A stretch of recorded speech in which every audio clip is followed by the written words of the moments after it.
বন্ধুরা, কেমন আছো তোমরা সবাই? আশা করছি খুব ভালো আছো। আজকে আমি তোমাদের সাথে শেয়ার করব মুসুর ডালের রেসিপি, একদম সিম্পলভাবে ঘরোয়া পদ্ধতিতে। আশা করছি তোমাদের খুবই ভালো লাগবে।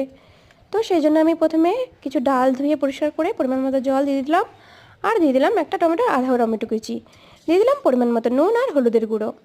আমার একটু জল কম মনে হলো, ওই জন্য করে পরে আরেকটু জল আমি অ্যাড করলাম। দিয়ে দিলাম একটু সরিষার তেল। এবারে আমি ঢেকে এটা সিটি দিয়ে নেব, দুটো সিটি দেবো ডালটা সিদ্ধ হওয়ার জন্য।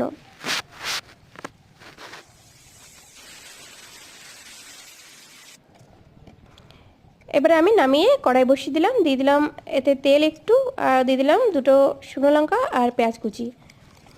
এটাকে আমি ভেজে আলাদা করে রেখে দেব। আলু ভর্তা করব। আলু ভর্তায় যদি তোমরা এরকম পেঁয়াজ কুচি ভেজে আর শুকনো লঙ্কা দিয়ে তোমরা আলু ভর্তা করো তো খুবই ভালো লাগে, তোমরা অবশ্যই ট্রাই করে দেখো। তো এখানে পেঁয়াজটা আমার ভাজা হয়ে গেছে, আমি তুলে নেব। এবার শুকনো লঙ্কা দুটোকে ভেজে নেব।